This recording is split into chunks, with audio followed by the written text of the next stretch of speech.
Mais au moins ils le savent. C'est ça le problème, c'est que Oui. la complémentarité, la multicomplémentarité, le principe d'incertitude, tout ça, d'indétermination, au moins on le sait en physique, en biologie, tout ça, en mathématiques, on sait qu'on approxime. Disons qu'il y avait une certaine arrogance dans les sciences exactes. Voilà. On pensait qu'elle pouvait, Voilà. puis donc Gödel avait démontré. Et puis si les mathématiques sont faillibles, donc toutes les sciences physiques de la nature qui sont fondées sur les sciences mathématiques sont aussi incomplètes. Juste pour un point maintenant, on va revenir à la nature économique de compétition humaine, fondée sur la politique depuis Machiavel, depuis le darwinisme, c'est fondé sur la compétition. Donc, j'ai juste une citation de Frédéric Lange qui disait « Nous devons nous accommoder de l'inégalité des individus, des races et des peuples. L'auteur du monde les a ainsi créés. » Alors, il y a des gens qui vous reprochent donc une attitude éthique à vouloir faire entrer l'éthique dans l'économique, l'écologie et tout ce genre de choses, et ça l'écologie durable, etc. Et ça ne cadre pas avec ça. Donc la question, en voulant rendre les hommes égaux, on est un petit peu contre leur nature. Je ne sais pas ce que vous en pensez, parce que rendre les gens égaux, c'est un petit peu de l'idéologie de gauche qu'on vous reproche. Et dans l'histoire, on sait que ces idéologies ou ces idéalismes ont conduit quand même à des forces communes. Au nom de cette égalité, on a le communisme qui a croulé. L'Occident marche depuis deux siècles, c'est l'apothéose.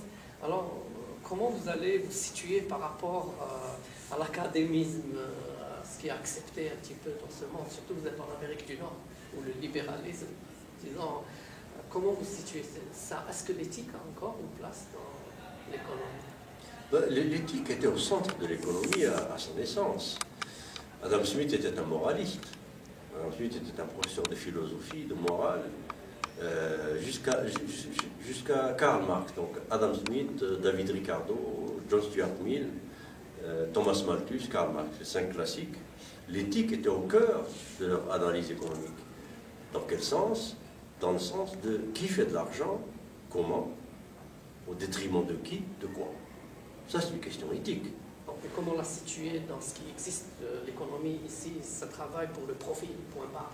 Comment vous allez faire? Justement, c'est là qu'on a opéré une espèce de saut quantique à partir des classiques aux néoclassiques.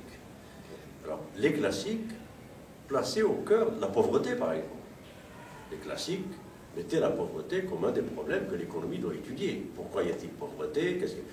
Leur théorie était différente. Bon, chez Smith, c'était la valeur ajoutée absolue qui était une espèce de rapport de force nécessaire entre le capital et le travail, etc., mais qui allait s'équilibrer par la concurrence pure et parfaite et par la demande et l'équilibre demande et offre de travail. Chez Marx, c'était l'exploitation, etc., etc. Bon. Mais à partir des néoclassiques, Léon Walras, 1870, si j'ai bonne mémoire, on a évacué l'éthique de l'économique. C'est pas moi qui ai réintroduit l'éthique, elle y était. Mais les néoclassiques l'ont enlevée. Pourquoi? Ils l'ont enlevée parce que ça n'arrangeait pas les classes qui s'enrichissaient qu'on vienne questionner leur façon de s'enrichir. Donc, laissez-nous nous enrichir. L'économie n'est plus une question d'éthique. Il n'y a pas d'éthique là-dedans. C'est comme la physique, c'est comme d'ailleurs l'économie emploie le langage de la physique newtonien. Il y a des masses monétaires qui courent après des masses salariales, et puis on chronomètre pour calculer le taux d'inflation, il y a de l'accélération, il y a la vélocité, il y a la circulation de la monnaie, il y a la pesanteur, il y a je ne sais pas quoi. C'est du délire de langage physique qu'on a introduit dans l'économique pour enlever la question éthique. Et ça a été une faute extrêmement grave. Parce qu'en enlevant la question éthique, on a enlevé toute la question de la raison pour laquelle un être humain va collaborer avec un autre. Or, le capital et le travail ont besoin de collaborer, qu'on le veuille ou non. Sans un minimum de collaboration, le capital ne survit pas et le facteur travail ne survit pas non plus.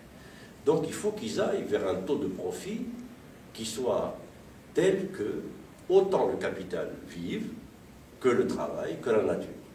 Or, on en arrive aujourd'hui, et c'est là où est la position éthique, c'est qu'on en arrive aujourd'hui à une situation où le profit tue le profit. Il se tue lui-même. Comment? à force de vouloir devenir maximum. Et il ne peut vouloir devenir maximum qu'en éliminant la question éthique. Parce que la question éthique, c'est tu t'enrichis, mais tu t'enrichis au détriment de qui? De quoi? Qui s'appauvrit pour que toi tu t'enrichisses? La réponse est très rapide. On s'enrichit parce qu'on abaisse les salaires. On s'enrichit parce qu'on licencie. On s'enrichit parce qu'on délocalise. On s'enrichit parce qu'on pollue la nature sans la compenser, etc. Or ça ne peut pas durer. Et celui qui s'enrichit ne veut pas entendre ce langage. Et c'est celui-là qui paye des universités, qui finance mon université, qui finance HEC Montréal, qui finance les chaires de mes collègues, les chaires d'études, le titulaire de chaires, de laboratoire, tout ce qu'on veut. Et donc, c'est pour produire une connaissance totalement non éthique qui ne tient en compte qu'un facteur et un seul, l'enrichissement des riches est synonyme de bonheur global. Donc c'est archi faux, c'est dans ça qu'on arrive aujourd'hui. On a quoi, 15% de la population mondiale qui accapare 90% de la richesse mondiale. Et ça, c'est couper la branche sur laquelle ils sont assis eux-mêmes. Donc, c'est complètement impossible. On est dans une situation où le profit tue le profit. Pourquoi? Parce que ce profit ne se fait plus maintenant pratiquement que sur le chômage et la pollution. Il est obligé, pour continuer à durer le profit, il est obligé de faire de plus en plus de chômeurs, de payer de moins en moins. Regardez à Orange, plus de suicidés à Orange que de soldats français morts en Afghanistan. Tout ça parce qu'on les a réduits à une situation de travail extrême, où ils doivent s'épuiser de façon extrême pour des raisons, donc des salaires, des conditions de travail, une qualité de vie qui ne vaut plus la peine. Alors, ma position éthique, c'est l'équilibre entre les facteurs. Le capital, le travail et la nature ont soutien réciproque. Le capital ne doit pas aller à un point tel qu'il est obligé de tuer la nature et de tuer le travail pour survivre, parce qu'il va finir par se suicider lui-même. Alors, si on appelle ça une position éthique intenable, ben, c'est vrai que si ça continue, c'est intenable. Bon. Donc, la nature humaine, est-ce que l'être humain est un homo economicus? Il fonctionne de façon rationnelle pour maximiser ses gains, etc. Ça, c'est une invention, encore une fois, des néoclassiques. Si vous allez en deçà du XVe siècle, l'homo economicus n'existait pas. Le salaire n'existait pas. Le salariat a commencé avec la généralisation de la comptabilité à partie double, qui a permis la comptabilité analytique et donc la possibilité de calculer les actes humains, de transformer ce qui était avant partagé de façon équitable. Je ne dis pas que tous les hommes doivent être égaux. Je dis simplement qu'il faut que ce soit équitable. Si vous avez fait médecine, vous avez fait ingénieur, vous avez je ne sais pas quoi, vous avez étudié pendant des années, vous avez travaillé comme un malade, etc. Moi, je n'ai pas fait grand-chose, je n'ai pas eu cette chance, je suis mécanicien, je suis électricien, je suis balayeur, je ne sais pas quoi. Ben, que vous ayez une Volkswagen et un appartement de 4 pièces, ben, que moi, j'ai, je ne sais pas, une petite Clio et un appartement de 2 pièces. C'est équitable. Chacun selon ses capacités, mais un peu à chacun selon ses besoins aussi. Donc c'est ça, et ça permettra à l'humanité de survivre. Je pense quand même que les événements qui se passent maintenant vous donnent raison. Si on peut vous dire hélas. Vous faites de l'éthique, je pense que la crise est une crise d'éthique. Tout le monde s'en rêve. Donc je pense que ça. Autre pensée qui me vient à l'esprit, je parlais de cet homme qui fait de la prédation, de la concurrence, en prenant par exemple le darwinisme comme source de pensée, alors que si on va à la nature, la vraie nature, on va voir que dans les interactions dans la nature, il y en a, je pense, 7, et c'est la confrontation, c'est juste un des mots des 7. Il y en a beaucoup de coopération entre les espèces, il y a la synergie, il y a plein de choses. Donc c'est une force, mais je ne sais pas si notre espèce est prédestinée à ce genre de choses.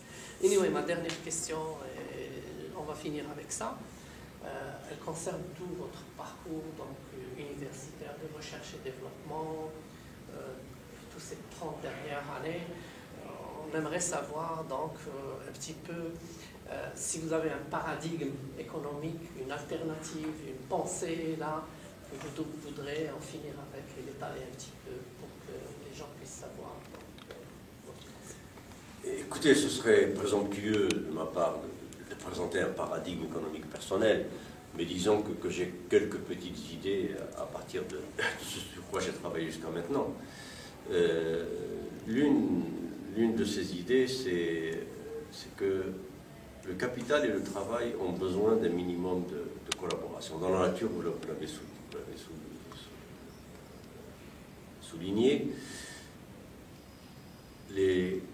toutes les espèces animales, presque, parce que j'ai fait aussi des études de biologie et de psychologie animale dans une autre vie, passent 95% de leur temps à collaborer. Et seulement 5% en moyenne du temps en compétition comme nous. Bon. Prenez une meute de loups ou une horde de lions. S'ils ne collaborent pas, ils ne peuvent pas chasser.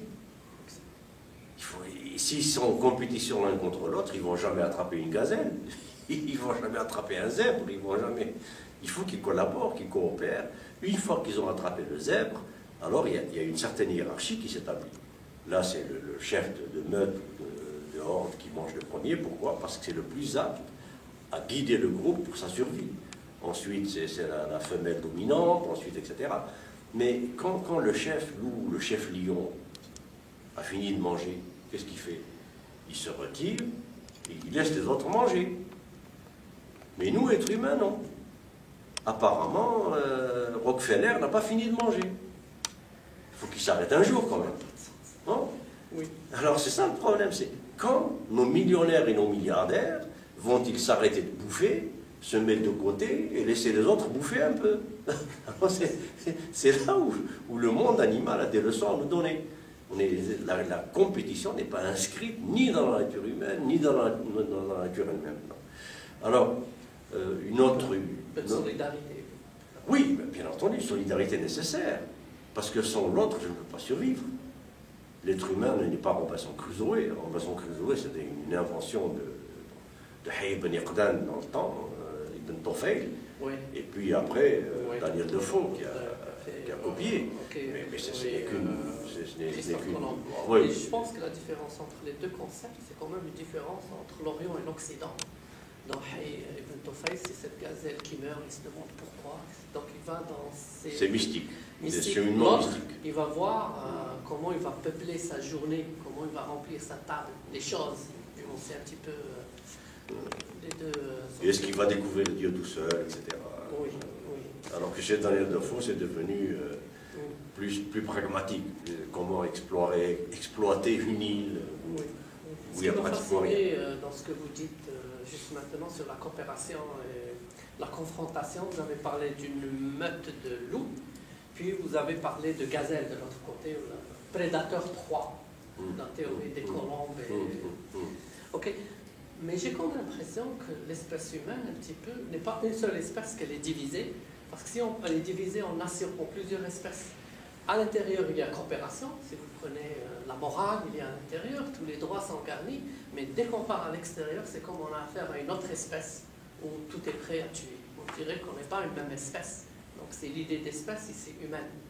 On est divisé en nations. C'est une des tares de la déviation de l'être humain comme membre de communauté qu'il a été jusqu'au XVe siècle. C'était lié aux communautés. Ce qui a massacré l'humanité, c'est la comptabilité à partir et l'argent, la monnaie.